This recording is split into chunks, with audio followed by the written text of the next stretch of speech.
Fine. I tell you what, we can open. Okay.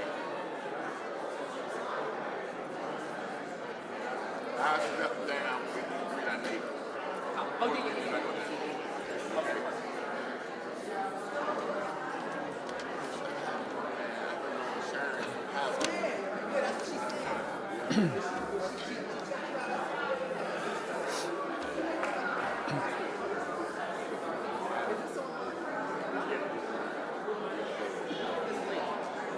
See what you're doing, Rod. It's all right in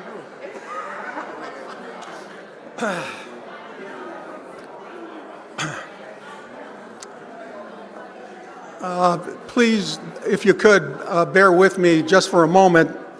I ventured out into the President's Hall between services, and I was literally left speechless by the presentation by our quilters that I witnessed out there.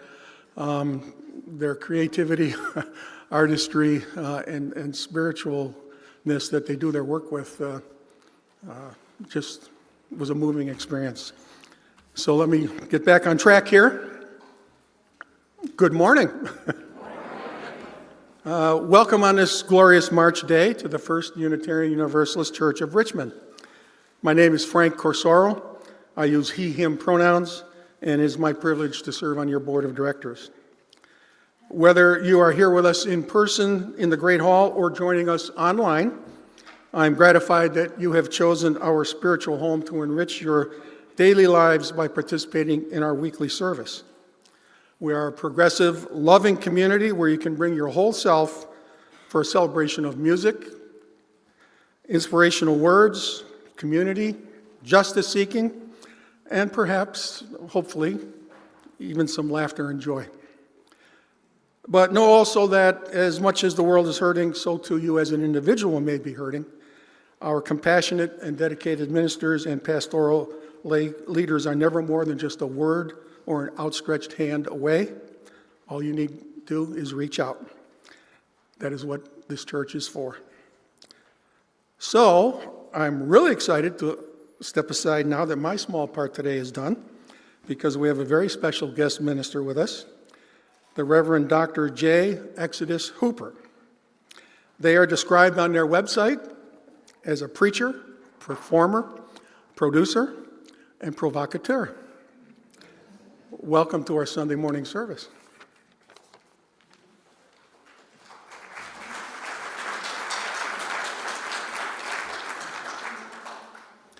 Good morning. I am the Reverend Sherman Z. Logan, Jr., and I have the honor and privilege of serving this fantastic congregation as the senior minister. And I'm so glad to see you all here this morning. You're in for a treat. Trust me when I tell you that. Sharing the musical gifts this morning is First UU singers. We're glad to have James on the drums. And our wonderful worship and music director, Jamie Kilpatrick.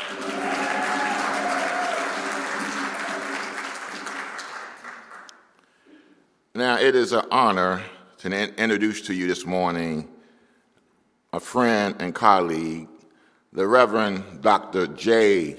Exodus Hooper.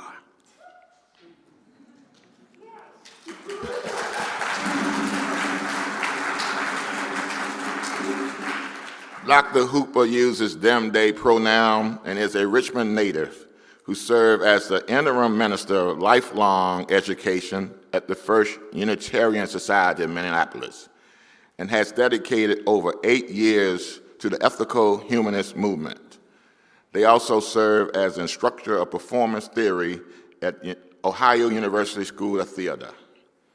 Dr. Hooper embodied the roles of arts and cultural community as an educator, curator, clergy, and scholar.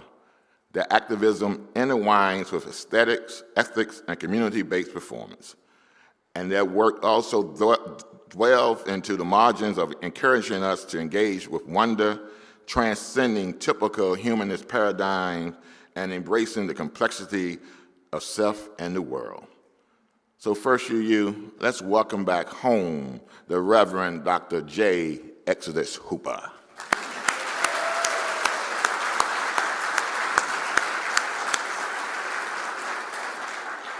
And I just found out today that his godmother was a friend of mine, and we attended UVA together. So here at First UU, we have a tradition that we ask our visitors to introduce themselves. So if you are visiting with us, and as you're comfortable, please raise your hand, and the minister of the mic, Jamie, will come to you.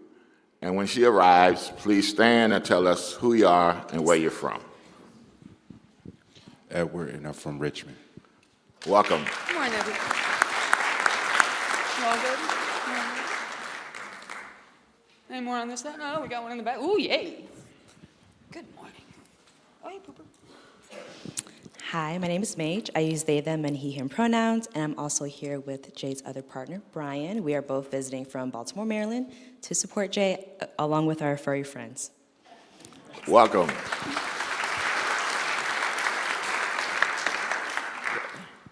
Good morning. Good morning. I am Bill Young, and my wife Martha Page is here with me, and we are from the UU meeting of South Berkshire in far western Massachusetts.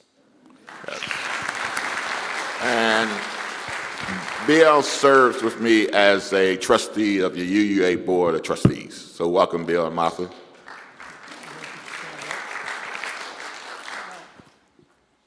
I supposed to stand up? You don't have to. That's all right. My name is Carolyn Boyle Turner. Here's my husband, Hank. Hank. We are long-term from I'm having trouble with words these days. So, we are here to learn more about you, because I know that this congregation is very, very well known, and we now live in France. We live in western France, and there's no Unitarian church there, but there are some, unfortunately, so we have to travel in order to. Welcome. Right? We are on YouTube. Okay, so thank you for this warm welcome. We really appreciate it. Thank you so much. Welcome. Jamie, up front.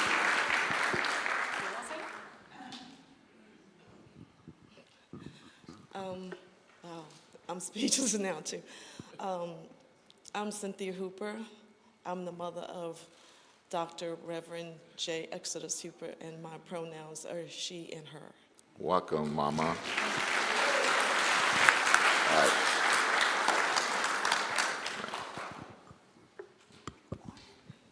Good morning, Pastor. Good morning. Dr. Hooper. I am the godmother of Dr. J. Exodus Hooper, and the friend of your pastor. We attended University of Virginia together, and I'm so pleased to be here. Don't tell all my stories now. Okay. Oh my goodness, she asked to hear a story. You don't want me to tell it to you. But anyway, it's my pleasure to be here this morning. I'm so happy to be here to support Jay, and that's it. All right. Thank you, Sharon.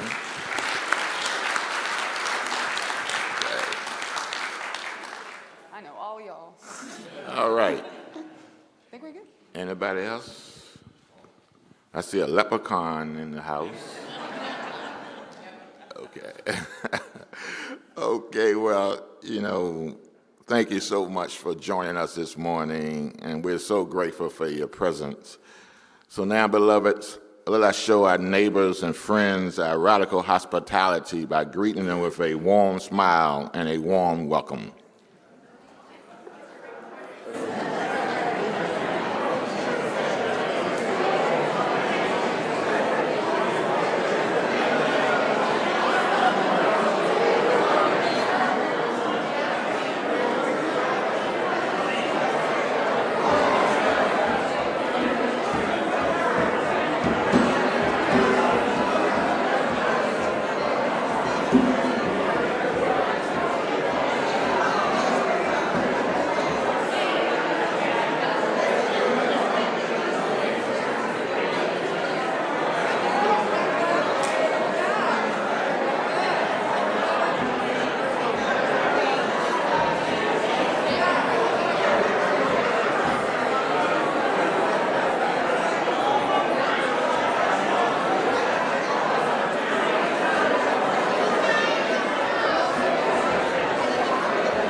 Good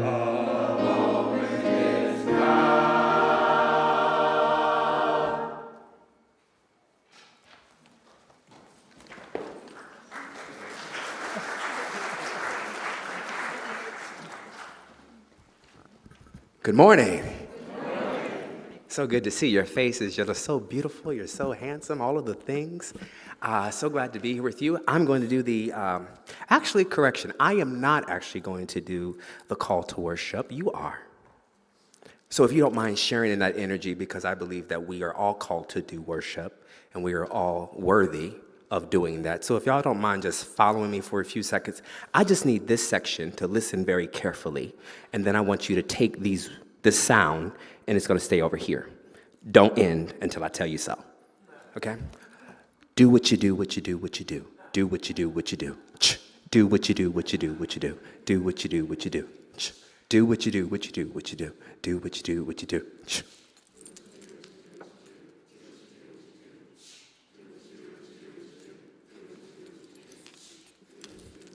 Y'all in trouble.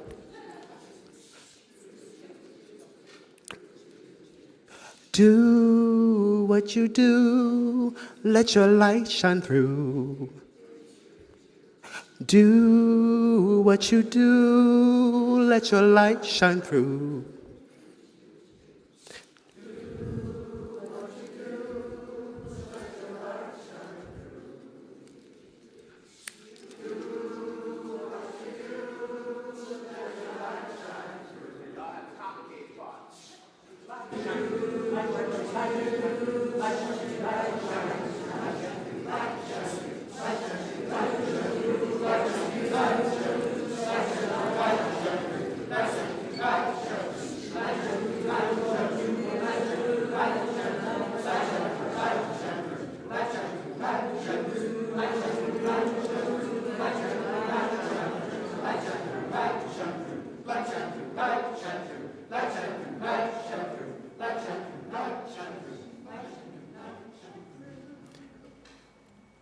Let your light shine through today. You're welcome.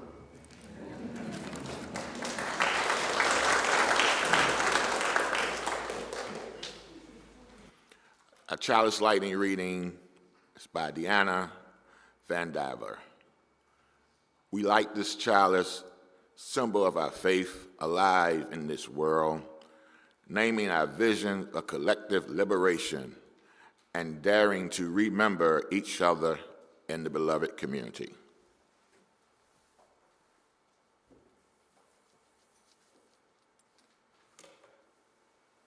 Now please rise in body or in spirit as we sing our opening hymn, Answering the Call of Love.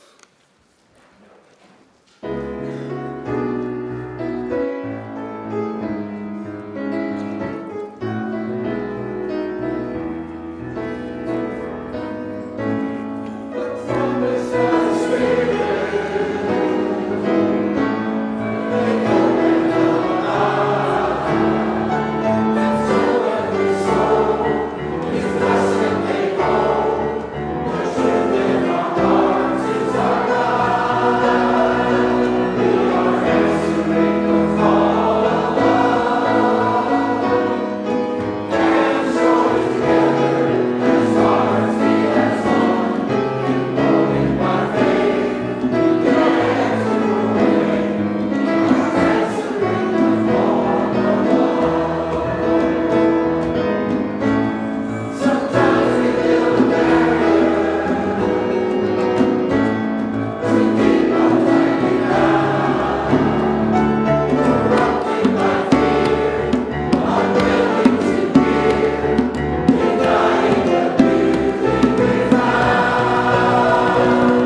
are reading Galileo.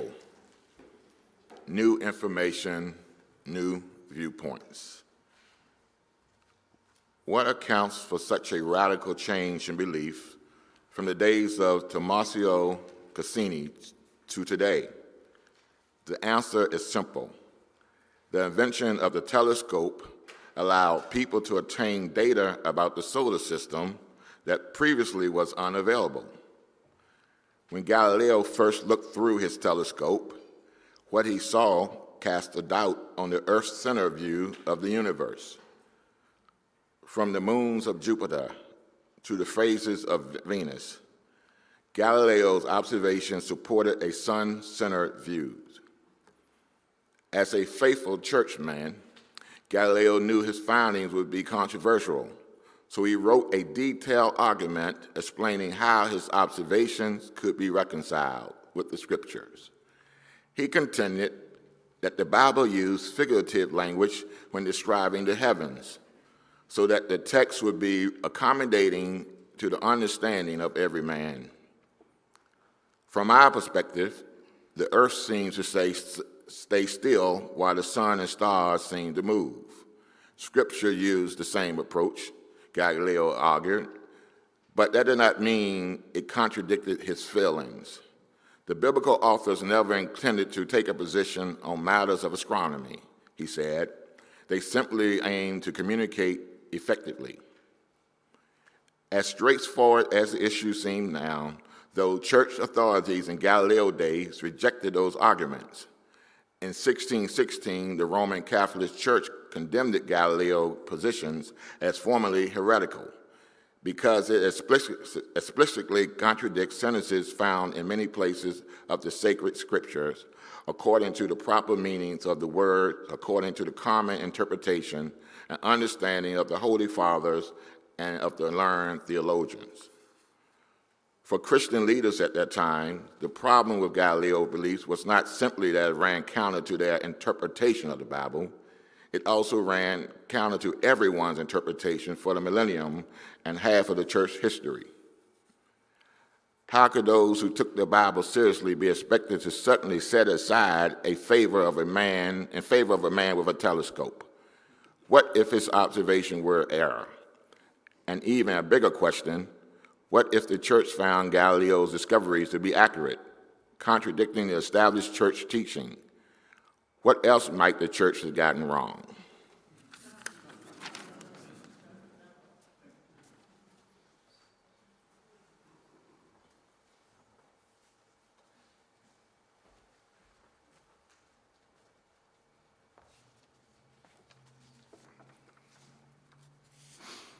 Good morning. Actually, yeah, it's still morning. Will be for a while. So I'm Ned Haley, and my wife Fricka Raycroft and I have been members of First UU since 1989 and 2009, respectively. When we both initially joined we joined in search of a community when we first joined the church, again 20 years apart. Fricka was also looking for a church home to help teach and raise her two children into the wonderful adults that they both have become. We have participated in many different church activities up to this time. We realized First UU was not only our home, in many ways it also became our family and the heart of much of our social life. Most of our close friends are members here, and just as with family, we don't always agree, but we discuss and then agree to disagree if need be. For well over 150 years, members of First UU were effective advocates for change in what our city, state, and country were allowing to happen through the many forms of discrimination that held reign over too many of our fellow citizens and prospective citizens. Occasionally, we were apparently satisfied to bask in the glow of prior achievements. However, over the past 18 years, our congregation returned to its roots and have once again become active supporters of just causes, playing a role locally and well beyond in supporting needed changes. As we've all seen, these causes are under constant assault. So we must be ever vigilant and committed to putting ourselves out front when needed, supporting efforts, financially and otherwise, to enable everyone to live their lives to the fullest. So bottom line, for Fricker and me, being generous with our financial resources as well as our time and talent is supporting our church family, our community, both inside and outside these walls, and everything we do as a congregation to make the world a better place for all. That need has never been greater, and we hope you will join us in pledging this year to the general fund, and that you will want to increase your pledge to reflect your support for your own church family. Thank you.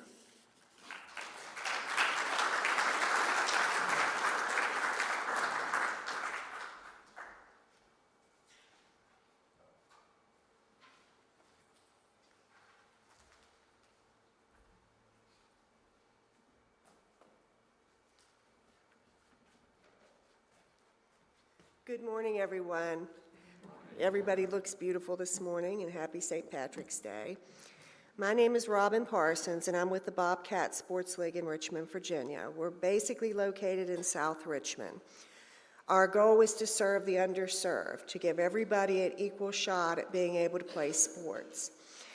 We do soccer, and this is our 18th year that I have been volunteering for this, so it's a very worthy cause. We started in Jank Road over in that area, and we've done that for years until the demographics changed in the area and you had many more people who could afford it. As we say, we serve the underserved, but all are welcome. So we have a very good mix of people from different demographics, different races, different beliefs. Everybody is welcome within our organization. 2 years ago, we went over to Bouchal Middle, which is off the Jefferson Davis or Richmond Highway corridor, and we found a great need there. And we have been working actively with the school over there. We have the kids sign a letter of conduct. We have them do tutoring on Saturdays, and the soccer is the carrot. So they get to travel to go to Bryan Park, and we're going to be going to the Redskins Stadium. So we're going to do some things like that. They played score for soccer. We also work with Waymakers for food security. So we go there and I pick up about 700 to 800 pounds of food on a Friday, and we take that to the school so that the kids can have that to get them through the weekend and get them into the next week. So the need is very great, but we've done a really good job, and we have volunteers if anybody's interested in coaching. We always need coaches, and I thank you for this opportunity to come here and before you all, and thank you for this very generous opportunity to help our organization. Thank you.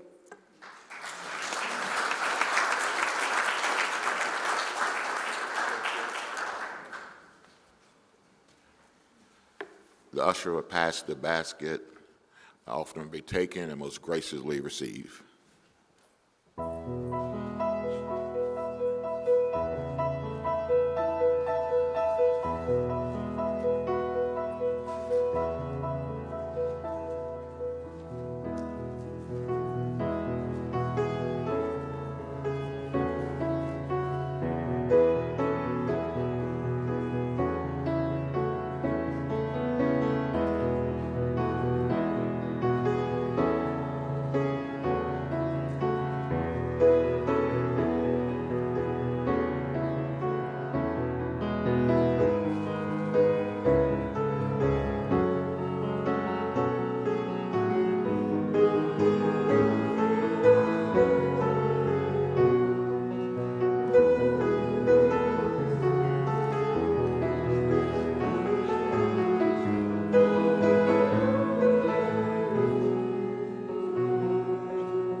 Oseayo, which comes from traditional Yoruba, which is what we, thanks to British imperialism, understand as Nigeria. So the words are in Yoruba, but they don't translate to English directly, so I just want to shout out some of the English words that you'll like. So like the words, what we're singing are thank you, joy, we beg, we come to you, the world. And it's called Sunrise Songs. When I was teaching this to singers, and I encourage you to do this as well, take this as a moment to center yourself in a meditative place and visualize a rising sun creeping up the horizon.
In the Yoruba tradition, we also say Aye Bobo, which means I celebrate what just happened. So thank you so much for that. That really resonates with me.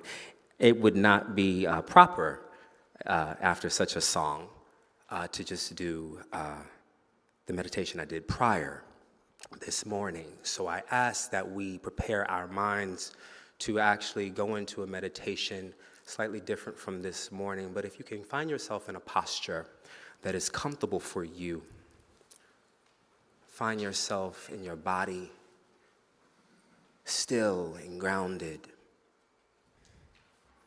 Maybe you need a moment to fidget with your hands, but I want you to take a moment to just embrace yourself.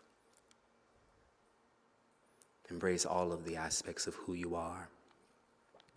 Maya Angelou says in the poem, "When great trees fall, we are better and can be better because they existed. I want you to take a moment to realize and think about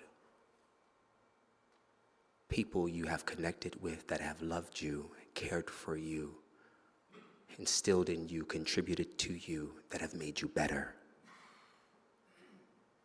And you are better because they existed. We can be better because they existed.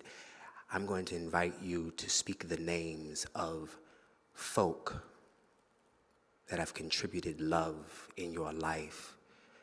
And if you can speak loudly, I would appreciate that, but I just want to take that moment to allow for us to think about those who have made our lives better because they existed.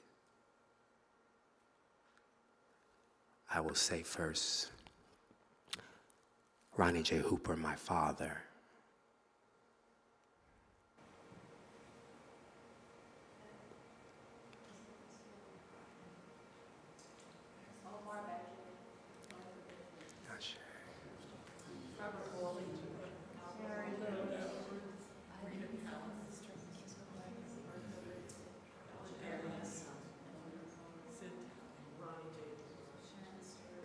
Savannah Caldwell.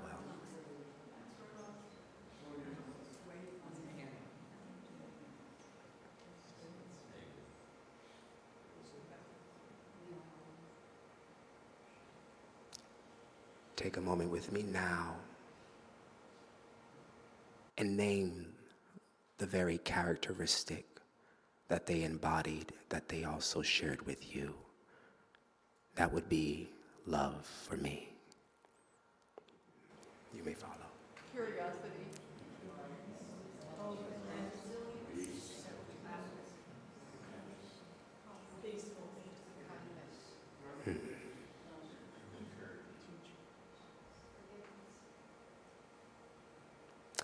Let us take 3 breaths. 1 in and out. 1 in all the way till you fill up with air in your head, almost, and out. Let this one fill up your bodies, that it fills up your hands with love. 1 in and 1 out.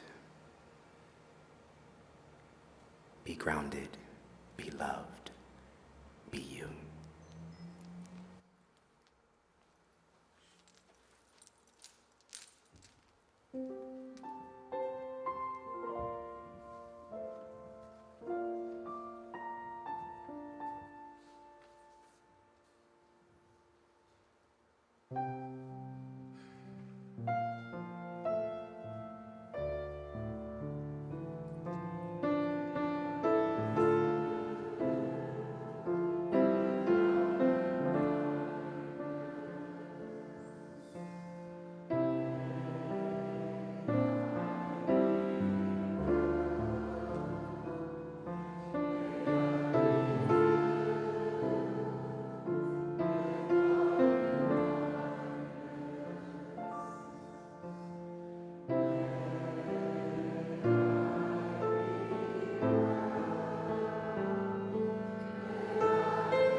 The Time by Lucille Clifton. It is hard to remain human on a day when birds perch weeping in the trees and the squirrel eyes do not look away, but the dog ones do in pity. Another child has killed a child, and I catch myself relieved that they are white, and I might understand, except that I am tired of understanding. If this alphabet could speak its own tongue, it would be all symbol surely. The cat would hunch across the long table, and that would mean time is catching up, and the spindlefish would run to the ground, and that would mean the end is coming, and the grains of dust would gather themselves along the streets and spell out, "These too are your children, this too is your child."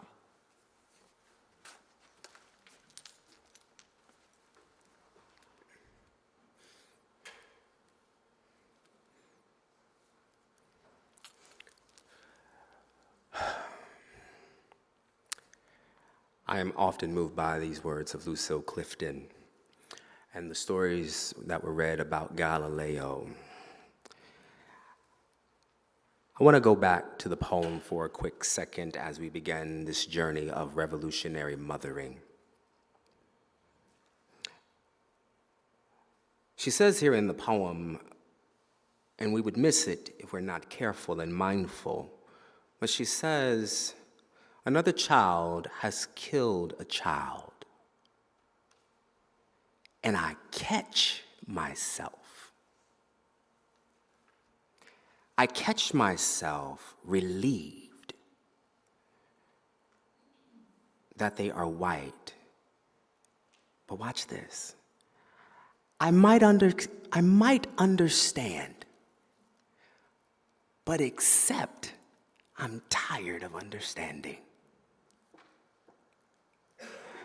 She flips the discriminatory mindset on its head for us, because these are our children too. These are our children too. This too is your child, she says. I invite you to come with me for a quick, brief story. And I invite us to look at how we understand that these are our children too. Who are these children? Well, let me start by saying that I am a product, if you will, of the Pentecostal tradition.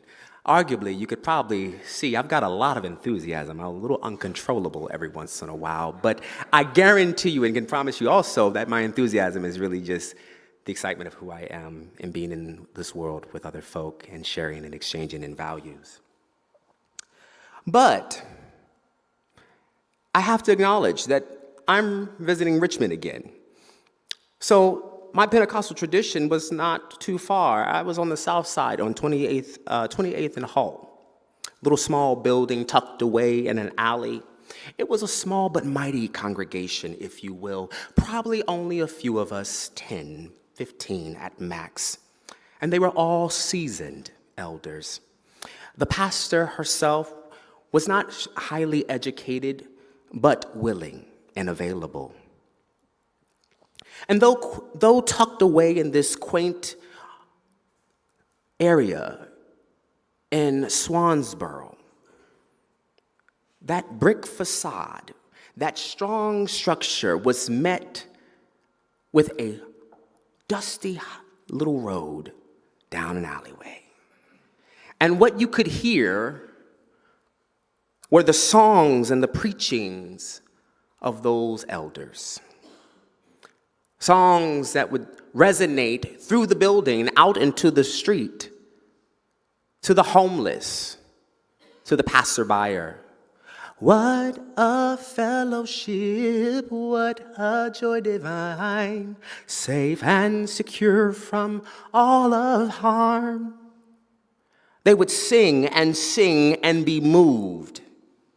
So there was no way to ignore what was happening. In my memory, if my memory really serves me well,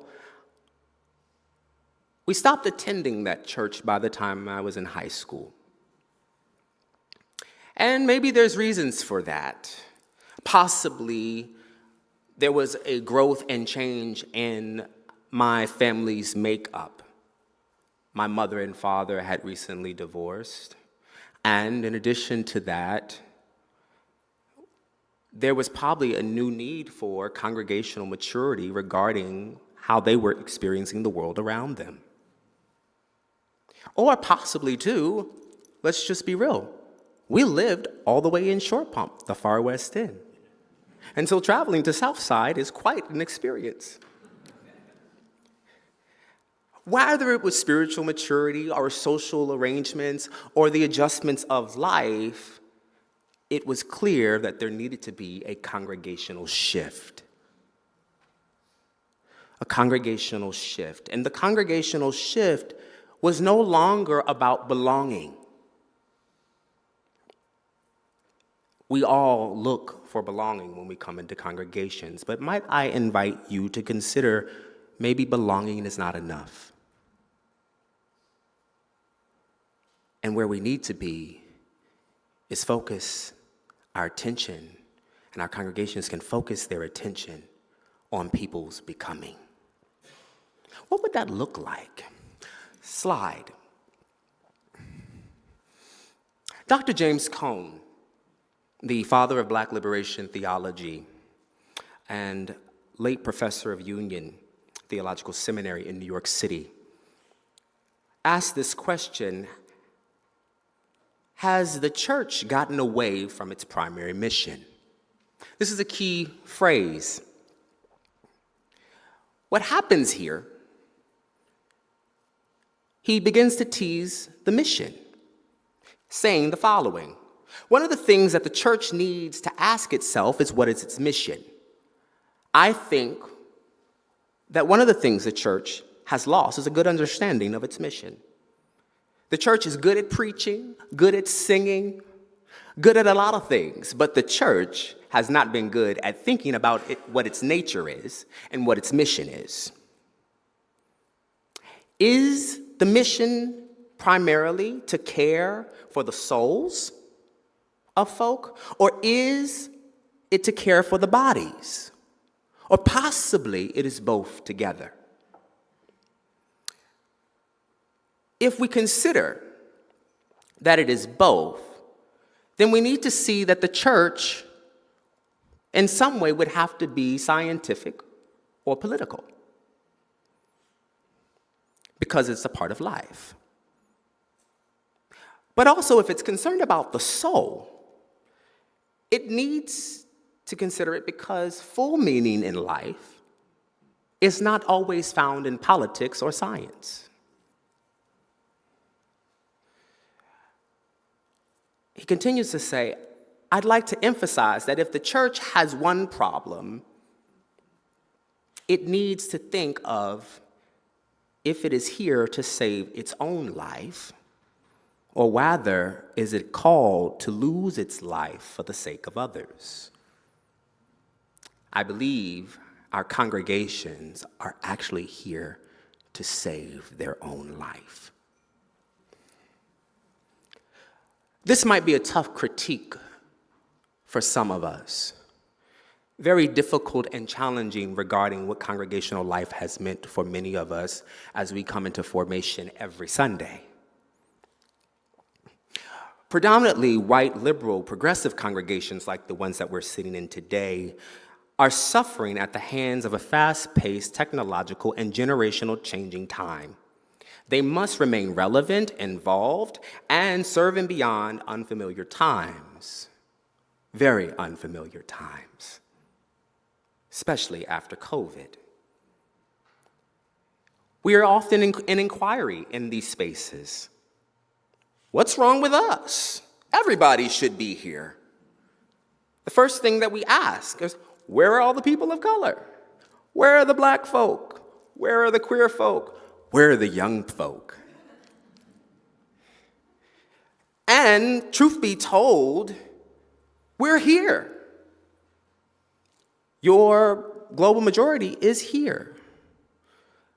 Some of them show up, and some of them don't come back. May be tough to hear, but what do you do when you want the gift of diversity and at the same time misread the instructions of care that shape those diverse experiences?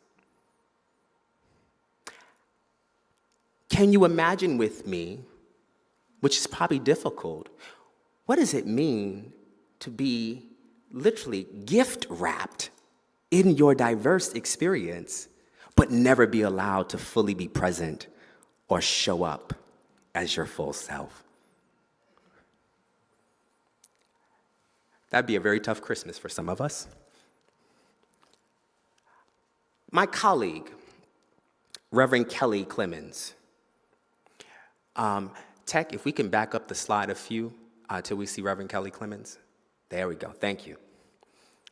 My colleague, Reverend Kelly Clemens, says the following: everyone is welcome to do it. No one is excluded as long as you do it like we do it.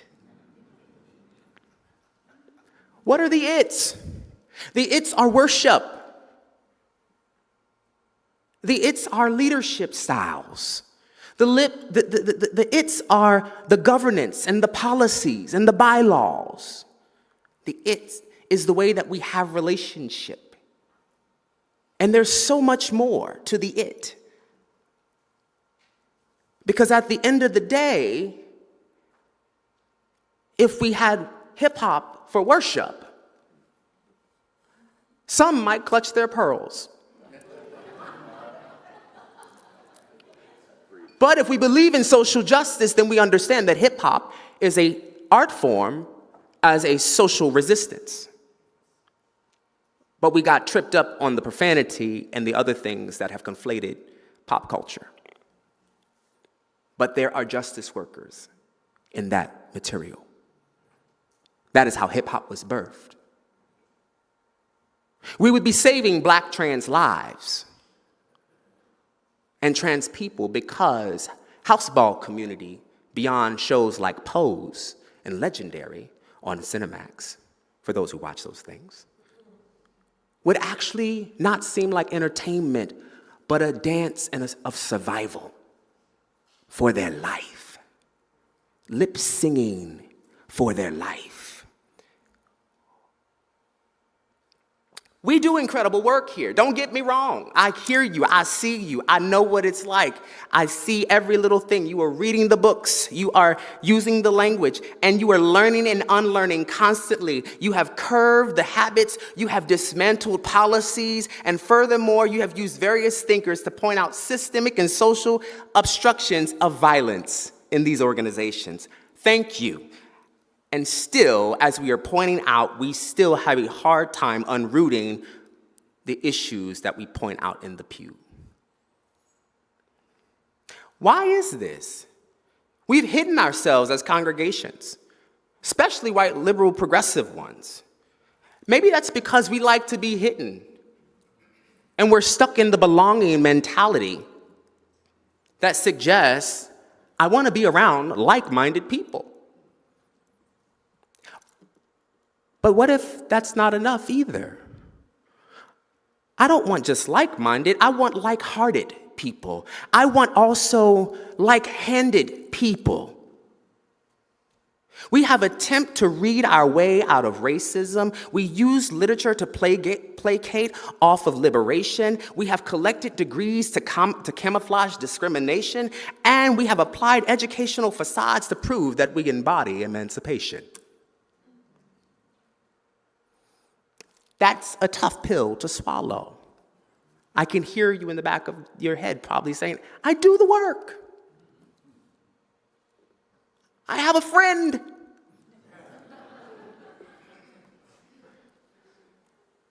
reaching. It doesn't take much for fragility to creep up on our back and privilege to hold on to make us feel like we have something good in us.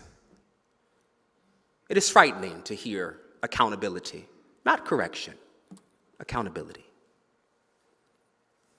So it's a hard pill to swallow when congregational growth and development are looking for revitalized practices. And thank you to those brilliant boomers who were so intellectually engineered to think about how to map out a way of progress.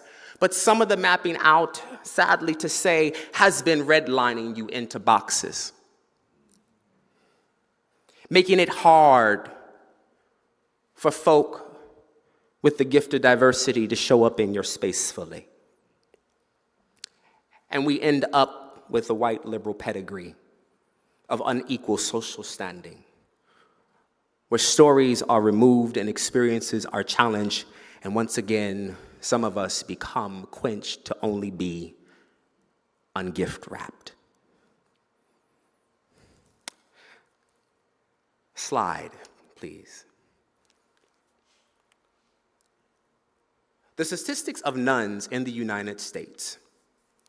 I want to invite us to look at the children that we have, because there are children not in this building. The children that we need to consider here, more than 1 in 4 American adults identify as religious nuns, meaning they consider themselves atheists, agnostic, or nothing in particular. According to the new data, 28% of Americans classify themselves as nuns. 17 of them identify as atheists, 20 of them as agnostic, and 63% is nothing in particular. But guess what? They were all raised in religious communities. They were all raised in congregational life. They're like the Galileos who have their telescopes, trying to enhance the meaning of life as what it means. Maybe they're using a little science. Maybe they're using a little philosophy. They're shaking it up, and they're not using sacred texts. That's okay. In a recent viral commentary, we learned from Dr. Kia Conaway, how we're like 3 generations behind. What do you mean 3 generations behind? Guess what? I'm 40. I'm old. And we're looking at me and saying, you're young. Right? Skip. Right? We are 3 generations behind. She begins to unpack a very particular work that is found by David Kinnaman from the Banda Group, who talks about a thing called mosaic. He points out very clearly that millennials who are born, next slide, between 1981 and 1996 were the generation that began to unravel congregational life. Kind of hit or miss. You either had it or you didn't, and you didn't want to do it. You came out, you broke out of your ritual, you broke out of your routines. That was something my parents did. I'll come on Easter. That was something my parents did. I'll come on New Year's service, right? When they have offspring, their offspring are Generation Z, which then becomes further unfamiliar with congregational culture, right? And by the time Generation Z is met with Generation Alpha, this is a larger but younger population now, most of the time in elementary school, that are unchurched.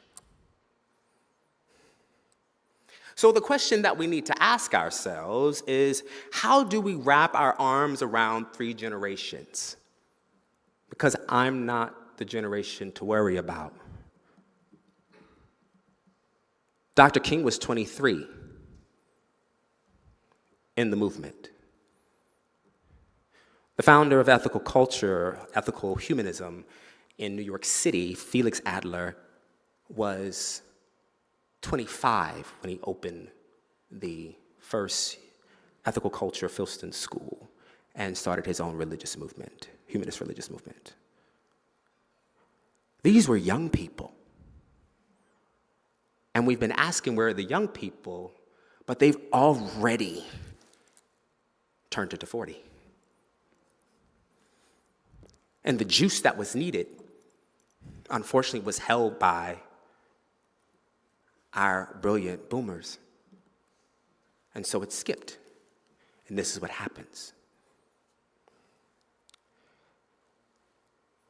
The question that we need to think about is how do we hold 3 generations? Because also, in addition to that, how do we have a theology? How do we maintain not just maintain a theology, but also grapple with people's humanity? That is where we are. People being fully human and exploring things that are also can feel unhuman. Next slide.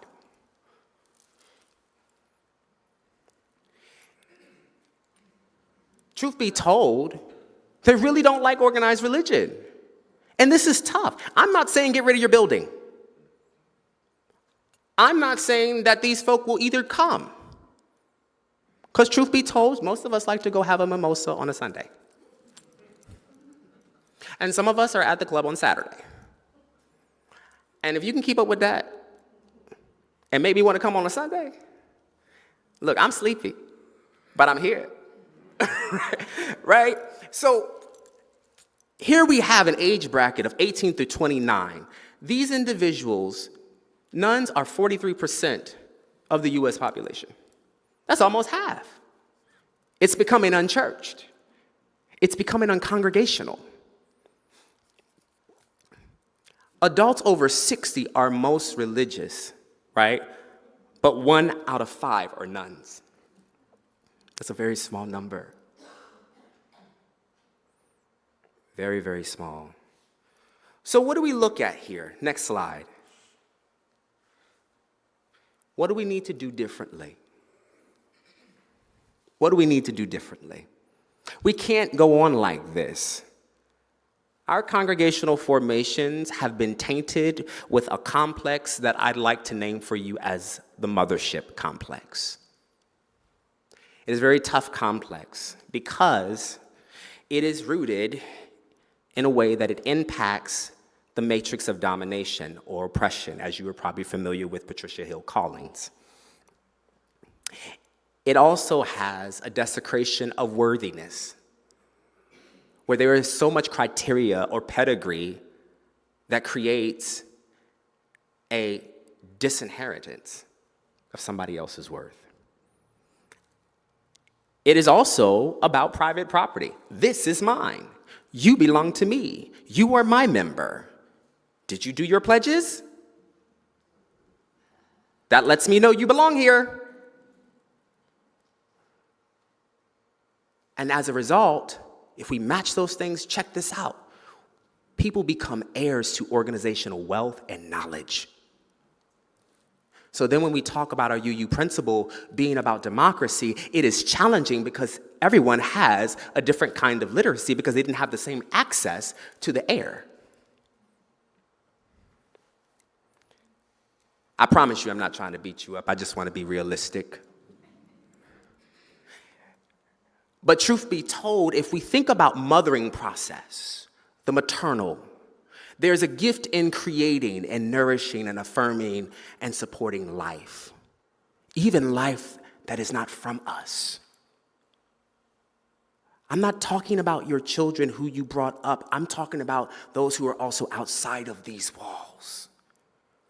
I'm not talking about the one who's singing in the choir. I'm talking about the one who's blasting the music of their favorite song in their car driving down Broad Street. They are your children.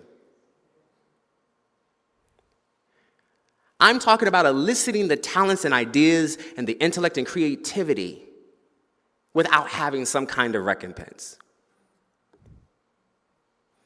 I'm talking about bridge building and breaking barriers and moving from the belonging space to the becoming space because I'm evolving.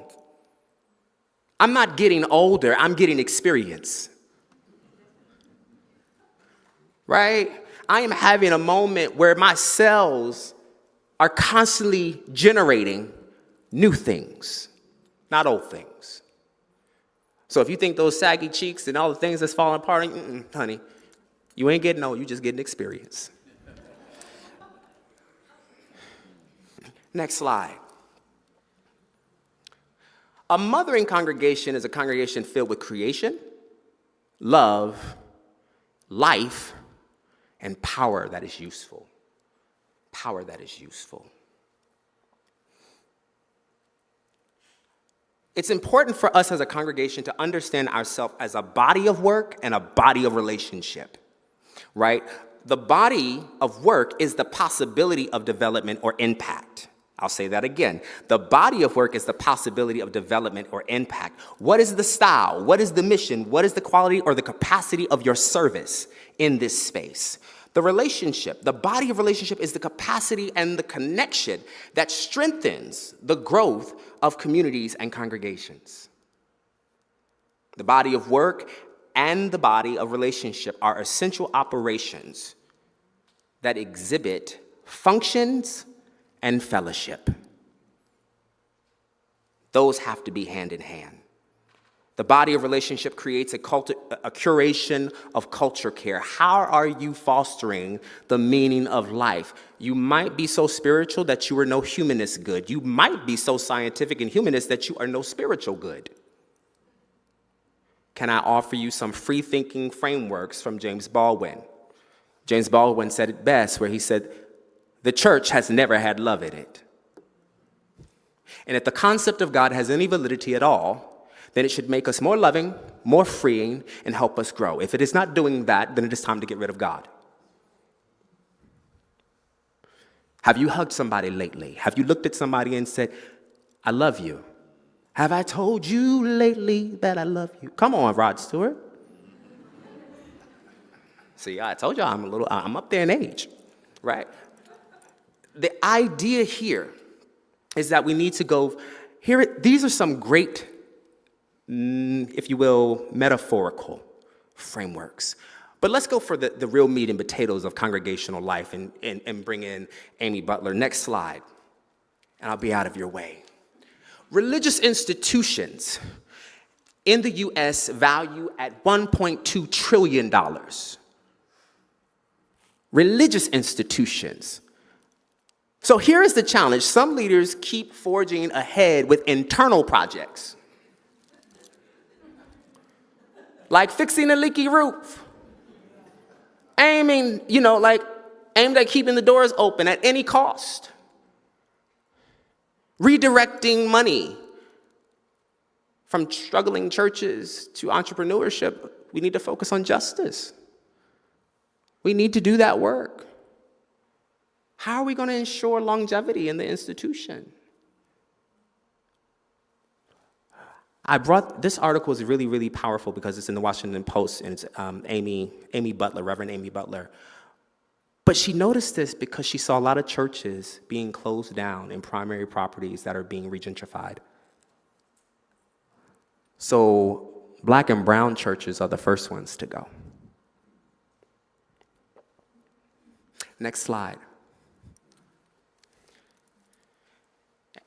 Reverend Amy Butler brings this into place. There are people doing the stuff we want to do. We just don't call it church because it's not in the pews.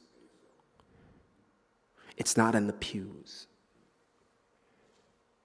And don't get me wrong, there's nothing wrong with being in the pews, but it means nothing to belong to an organization that is not invested in my becoming. We cannot continue to be hidden in our little world. We need to begin to think about how we can actually have folk in our space, allow for them to unwrap, but also remain actually unwrapped by the time they get into the door and not wrap back up. Because now I gotta sing a song I don't know, or I culturally don't feel familiar, or I'm constantly checking on if I'm using the term African American or Black American. It'll make you shrink. Did you use the right pronoun today? It'll make you shrink. But that is the beauty of collective and courageous conversation, that we don't only offer here, we offer out in the world, out in our streets, out in our neighborhoods. So what does it mean when I can actually stand here and quote for you today, in the words of Reverend Dr. Howard Thurman, I want to be me without making it uncomfortable for you to be you. I want to be me without making it uncomfortable for you to be you. I am your child, but there are so many more.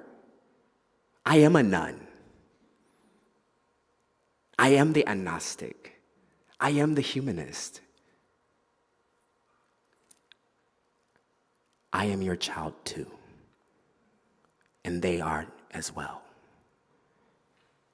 Thank you.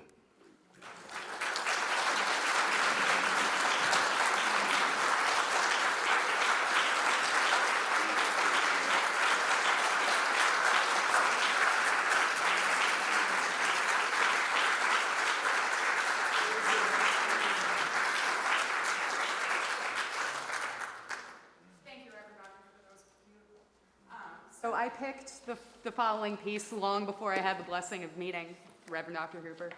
So I would like to say that this piece entitled Welcome Spring, I want to use spring as a metaphor for the next generations. Come on. All right. Shall we?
Thank you, singers. Thank you, Reverend Dr. Hooper. See what happens when you have a Pentecostal and Baptist ministers on the same pulpit? I'm just saying. I want to make a few announcements before we extinguish the chalice and Dr. Hooper gives his benediction. Where are you going to be Tuesday night at 6:30? All right, I'll be there too.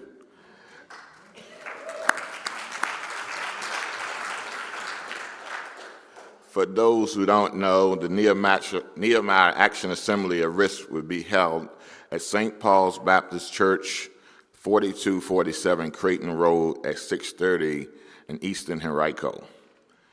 And so if you are planning to attend the RISC Assembly, please raise your hand or stand. All right.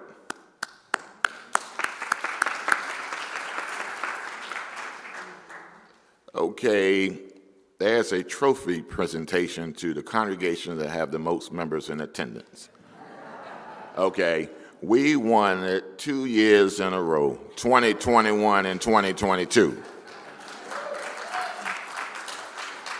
I don't know what happened last year, but I want to bring the trophy back home this year.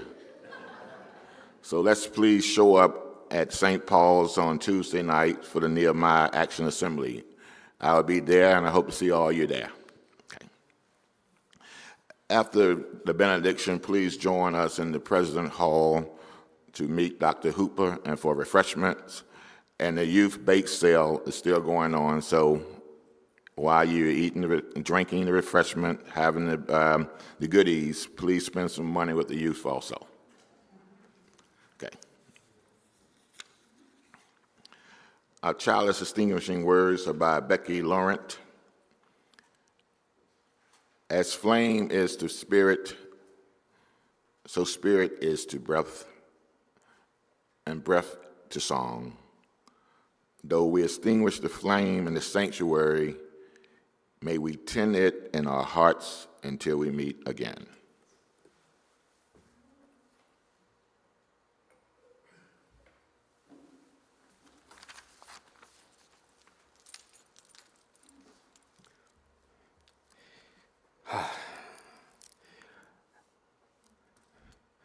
I'm going to make this quick little note.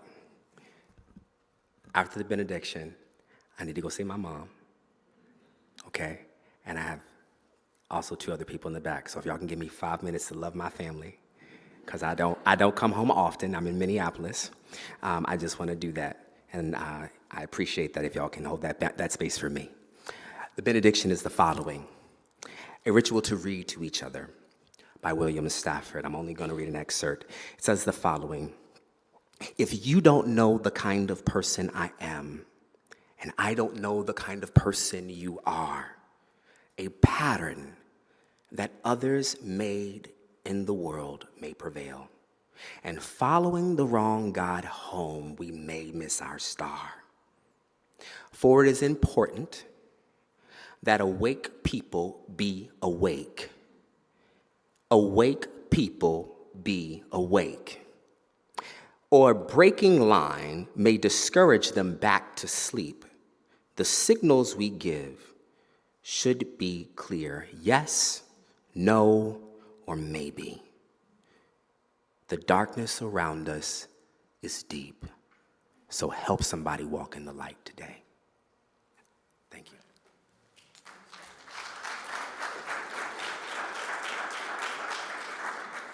And please rise in body and spirit as we sing our closing hymn, When Our Heart is in a Holy Place.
Yeah, I